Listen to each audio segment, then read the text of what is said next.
voilà, il y a 3 jours, on voyait pas un brin d'herbe, hein, c'était de l'eau. Là, Quoi. ici, là. Ouais, il n'y avait rien qui, à part le bout des choux de Bruxelles qui sont en haut. Sinon, on voyait que de l'eau.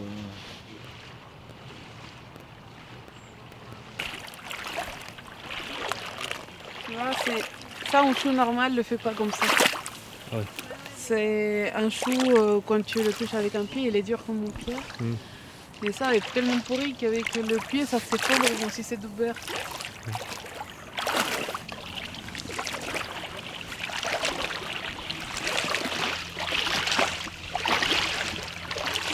Qu'est-ce qu'on devrait voir normalement?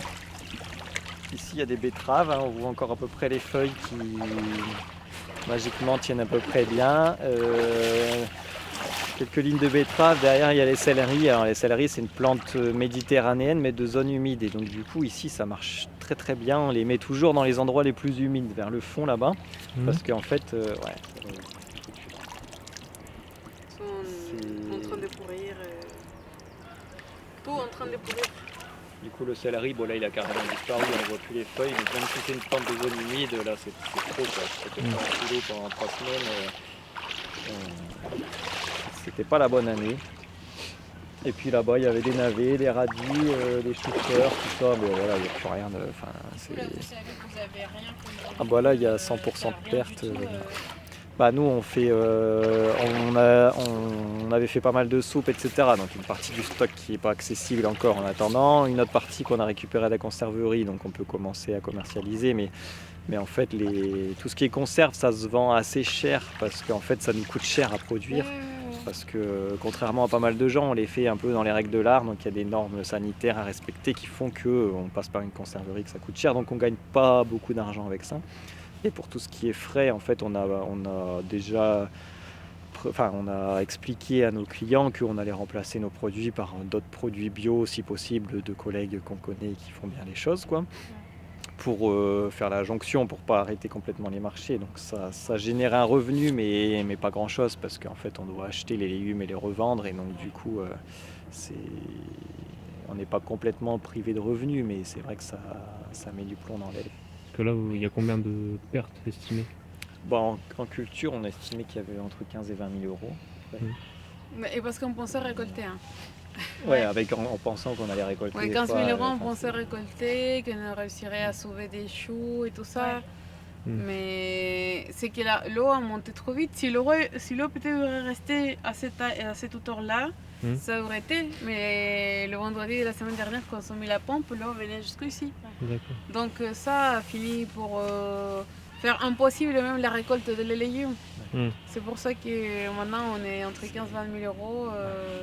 Et après les pertes matérielles, en fait, tout dépend de ce qu'on va découvrir un peu dans les containers. Il faut attendre la décrue.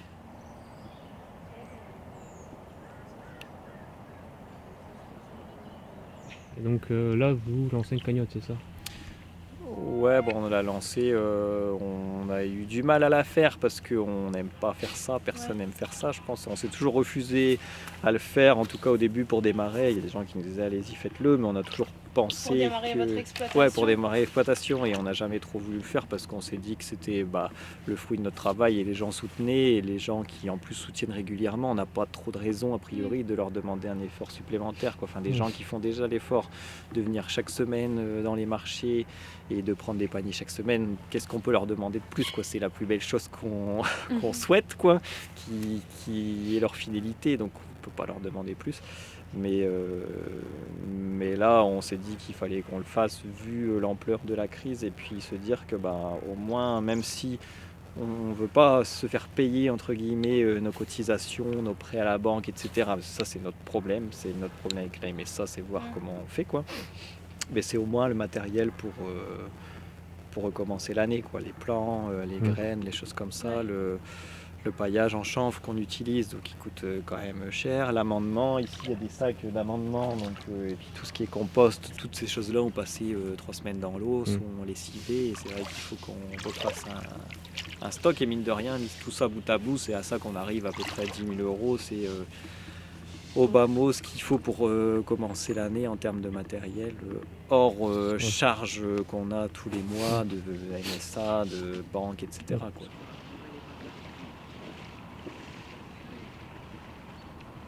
On a quand même fait une bonne année, on ne se payait pas encore de salaire, ce qui est normal en fait en début d'activité quand même. Mais la dynamique était bonne et puis on avait réussi à mettre un petit peu de sous de côté pour se dire... parce que l'essentiel des charges de fonctionnement, elles se payent en décembre, janvier, février, mars, au moment où on ne produit pas grand-chose, quoi. Et donc on avait quand même réussi à une dynamique où on voyait que chaque fois on arrivait à mettre un petit peu de sous de côté, toujours sans se payer de salaire, mais au moins pour se dire on commence l'année avec les principales charges payées, ce qui fait qu'après dans l'année, il y a une dynamique bonne qui se met en route où on pourrait essayer de réussir à commencer à se payer un salaire, quoi. Donc là forcément on repart un petit peu à zéro, mais le but c'est de commencer à peu près avec un compte en banque sain pour commencer à payer les charges au fur et à mesure, pas en cumuler des dettes au fil de l'année pour le fonctionnement, quoi. Et puis réussir à commencer à se payer un salaire au cours de l'année, et puis c'est ça qui au final permet la pérennité de l'activité. La chose c'est que si on ne faisait pas un financement participatif en cagnotte, on devait prendre un prêt pour payer ça, et si on demandait un prêt, c'était un peu le début de la fin. Prendre un prêt pour financer des choses qui ont déjà été perdues, c'est compliqué, quoi. C'est le début du surendettement, quoi. Donc on voulait éviter ça. C'est pour ça qu'on s'est dit sinon si c'est pour faire ça, c'est mieux mettre la clé sur la porte et partir. Bon, pour l'instant vous l'envisagez pas. On l'a réfléchi quand même. Des pionniers parfois. Mais il a des jours, c'est pour ça hier on a partagé un vidéo un peu bizarre, un peu rigolo et des choses avec la chanson de Titanic avec la petite flûte. Mais c'était un peu pour rigoler de tout ça parce que nous on a passé des moments qu'on rigole, à un moment qu'on est hyper triste parce que voilà, même si les assurances payent, même si les gens nous aident avec la cagnotte, même avec tout ça, on avait quand même préparé un automne et une saison correcte parce que les céleris qui sont là mortes, on les avait plantées début juin, fin mai. Donc c'est pas une chose qu'on avait fait, je sais pas, il a 2 mois. Non, c'est des choses qu'on avait vraiment... L'année, on la démarre avec ces cultures-là pour qu'ils puissent grossir toute l'année avec le soleil et tout ça. Et plein d'autres choses. Là, au fond, elle avait les dernières courgettes, et voilà, des choses comme ça. Donc, et ça fait aussi mal au cœur. Et c'est aussi parce que nos légumes, c'est les choses qu'on mange nous tout l'hiver aussi. Et tout le printemps. Et oui. Et après, voir toutes les installations qu'on a depuis l'année 2019, et on est en train de s'installer parce que l'installation d'un ferme maraîchère est très longue. Donc, qu'on a installé chaque chose dans chaque moment, tous les conteneurs ne sont pas arrivés d'un coup, ils sont arrivés un peu une en une, les toilettes sèches, le voir noyer aussi, on l'a mis en place, la pépinière, chaque chose, c'est quand même qu'on avait construit ici plein d'eau partout, les petits meubles qui ne sont pas des meubles hyper cool, des choses qu'on a récupérées à droite à gauche, mais quand même, toute l'exploitation a perdu. Il n'y a pas un morceau qui a été épargné, quoi. Non, et puis on avait l'impression de toucher le fond, puis après le jour d'après ça montait encore et on a l'impression de toucher encore plus le fond. Et là on se dit que c'est bon, la seule incertitude qui reste c'est on ouvre les containers, est-ce qu'on va trouver tout par terre, plein de flotte, ou est-ce que ça va? C'est un peu la seule dernière, je pense que c'est la dernière mauvaise surprise qu'on peut avoir dans cet épisode, j'espère en tout cas, et puis on verra. Mais c'est long, quoi. C'est ce que disent tous les gens, y compris des gens dans le coin qui ont perdu leur maison, c'est que c'est super long. Il n'y a pas mort d'homme après, c'est ça aussi le truc, c'est qu'on voit que même pour la cagnotte, on se demandait est-ce que c'est bien de le faire parce que est-ce qu'on est les plus à plaindre, quoi. Il y a des gens qui ont plus de baraque, qui dorment dans des mobil-homes, qui crèvent de froid, etc. Il y a les migrants à Calais qui sont encore plus dans la flotte et c'est leur quotidien et c'est l'endroit où ils vivent et c'est terrible aussi. Donc les histoires de cagnotte, c'est toujours délicat parce qu'on se dit que qui on est pour mettre la lumière sur nous alors on est en survie économique mais on va pas mourir de ça, quoi, mais alors qu'il y a des gens qui sont pires, mais en même temps c'est aussi notre avenir et il faut qu'on sauve l'activité, quoi. C'était ça un peu la réflexion.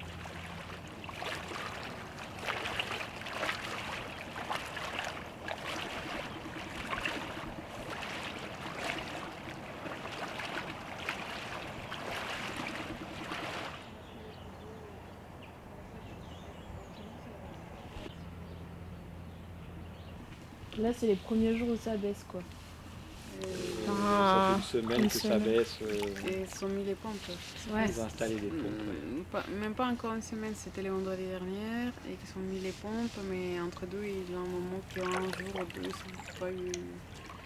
Et en plus, il n'arrête plus 25 mm. Parce que nous, là, c'est la station météo, c'est une station météo pour la pluviométrie. Ouais. Donc c'est pour ça qu'on sait, sauf 2 fois qu'il a tombé entre Carin et autres petites tempêtes.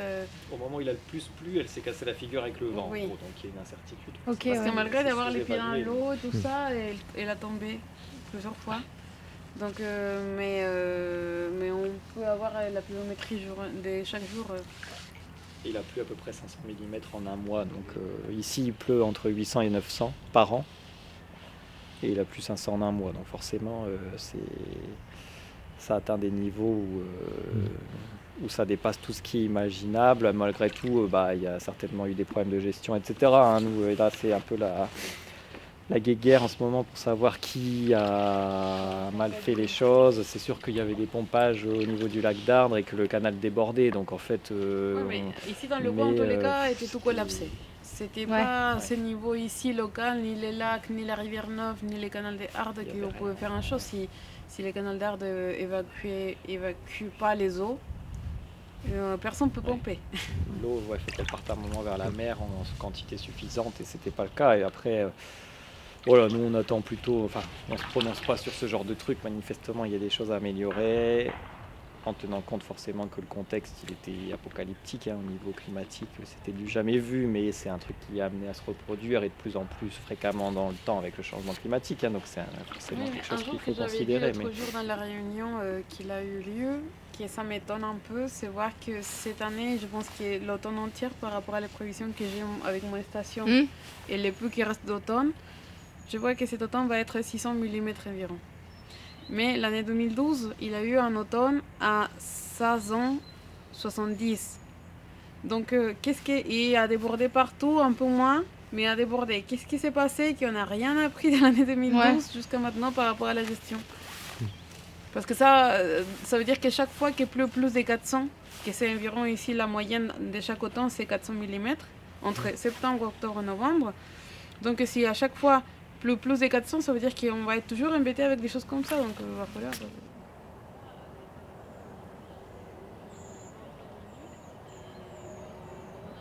On n'aime pas trop taper sur les gens, les watringues, etc. parce qu'il y a des gens qui visiblement sont très pointus dans leur domaine. Alors c'est peut-être un peu trop centralisé sur leur section et pas assez sur le problème en général. Mais ils ont clairement un problème de moyens et c'est ce qu'on disait aussi à la réunion l'autre jour à Andres, c'est que en Hollande, tout le monde est impressionné par comment c'est géré en Hollande, où ils vivent au niveau de la mer ou en dessous toute l'année, et ça va à peu près bien, visiblement, mais bon, c'est un problème national, ils le gèrent comme problème national, alors qu'ici, il y a clairement un problème de moyens, c'est que les gens... Il y a un problème de consentement à l'impôt en général, c'est que les gens trouvent toujours que l'impôt c'est trop et que l'État il ponctionne trop et qu'il ne donne pas assez. Et je pense que c'est particulièrement vrai sur les watringues où les gens donnent des sous et trouvent qu'ils font rien. Sauf que les impôts des watringues c'est que dalle. Et puis, c'est qu'on ne paye pas tous. Et puis en plus c'est très localisé sur les zones de watringues. Mais le souci c'est qu'en fait les watringues elles canalisent aussi l'eau de tout un bassin versant. Et les gens qui sont en hauteur du bassin versant ne payent pas de watringues, probablement ne voient pas pourquoi ils en paieraient. Mais en fait la watringue elle sert aussi à drainer leur eau. Donc en fait il faut arrêter de considérer que c'est un problème ultra local. C'est un problème parce de que tous les cette bassins eau-là, versants. c'est pas l'eau qui a tombé ici. Non. C'est justement l'eau qui est venue de tous les endroits plus hauts qui est ce terrain-là. Donc on est un peu sidéré par le fait qu'on considère toujours que c'est un problème très local, à gérer localement, avec malheureusement trop peu de moyens et donc on peut rien faire. Alors que c'est un problème de bassin versant et probablement un problème national. Il faut assumer que c'est un problème national et qu'il faut des budgets qui sont des budgets d'État.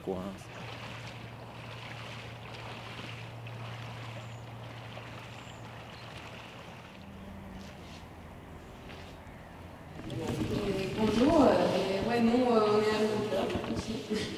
D'ailleurs, dans le Marterre, on a encore 60 cm d'eau. Et en face de la rivière Neuve d'ailleurs. Et moi vraiment je ne suis pas à l'assurance, je ne suis pas ici pour savoir qui est le coupable. Moi ça je le laisse à l'assurance de le faire. Moi, je veux juste savoir comment on va s'organiser et qui va s'organiser. Je veux savoir qui et où va travailler le plan des contentions pour ce type de risques. Parce que moi, je suis ingénieur de base et je vois dans tous les graphiques de les pluviométries depuis l'année 2012 jusqu'à maintenant que la différence c'est 200 mm. Et moi, j'ai une station météorologique dans mon champ qui a tombé 2 fois avec les différents vents très fortes et où on a vraiment eu presque 60 mm entre les 500 mm entre le 21 septembre et le... Ouais, non, on a eu plus, presque 600 mm entre le 21 septembre et le 28 novembre. Donc, et quand j'ai fait la comparative avec les automnes 2012, on était presque pareil. Et quand j'ai fait la comparative avec l'année 2020 et l'année 2021, la différence c'est 200 mm. Donc moi, ma question c'est qui prépare les tempêtes? Pourquoi les Hollandais, ils n'ont pas ce type de problème? Et après, oui, je comprends votre explication quand même avec les rayons de verre et tout ça, mais il y a quand même beaucoup de gens, les anciens, disent que quand même les canaux d'arbres avant étaient beaucoup plus entretenus et ça n'arrivait pas à ce genre de choses. La maison de ma belle famille, elle n'est pas touchée et cette maison, elle est là depuis 200 ans, mais aussi peut-être comme au territoire, il va falloir savoir où on construit aussi les choses parce qu'il y a des constructions un peu. L'ordonnement, je ne sais pas comment se dit, mais l'ordination territoriale dans le territoire est vraiment bordélique. Et ça, on se retrouve. Et en plus, avec tout le monde qui dit différentes choses, et peut-être on est nous les gens qu'il faut sacrifier pour éviter des autres inondations ailleurs. Si c'est comme ça, si c'est hard, si c'est le marais des Valencourt qu'il faut sacrifier, il faut me dire tout de suite parce que j'arrête l'activité demain et je me bats. Je suis un peu étonné quand même, dans un cadre très local, on assume que c'est les Watringues, c'est les administrés qui sont dans les zones à Watringues, qui payent les impôts, qui financent les travaux, etc. Et qu'on n'imagine pas que c'est à beaucoup plus grande échelle que les sous sont pour financer tout ça. Et en fait, on peut très bien légitimement penser que les gens qui s'installent dans des zones humides, que c'est leur problème si ensuite ils ont des inondations. Mais sauf que le souci, c'est que le changement climatique, c'est quand même un problème général. Le fait qu'il y a de l'urbanisation des sols, tout ce qu'on construit, le lotissement qu'on construit, qu'on va continuer à construire parce que c'est pas forcément que la faute des maires, c'est aussi les gens qui veulent bien y habiter de toute façon. Donc tout ça fait que tous les logements qui sont construits, les infrastructures qui sont construites dans des zones non inondables ont aussi un impact sur les zones qui sont, elles, qui n'étaient pas forcément inondables, mais peut-être que le deviennent, soit du fait des infrastructures, soit du fait du changement climatique. Donc on est obligé de considérer que c'est aussi à une échelle nationale que tout ça se fait. On voit tous, on hallucine en voyant tout le matériel qui arrive des Pays-Bas. Et pourquoi aux Pays-Bas ça marche? C'est parce qu'aux Pays-Bas, c'est un problème national. Le pays, s'ils ne font rien, tout le monde est en l'eau, ils ont eu des inondations catastrophiques, tout le monde a été touché, alors qu'en France, c'est manifestement pas un problème national. Et je pense qu'on n'a pas parlé de... Enfin, si on a parlé dessus, pour dire simplement que le budget était limité. Mais évidemment qu'il est limité parce qu'on le gère localement, alors que ça semble une évidence que localement on n'est pas capable de financer ces choses-là et que c'est forcément l'État qui va intervenir. Je suis un peu étonné qu'on reste dans une question de comment, entre nous, on va pouvoir gérer tout ça, alors que manifestement, on est incapable de le faire et c'est une évidence et on est obligé de demander les sous ailleurs.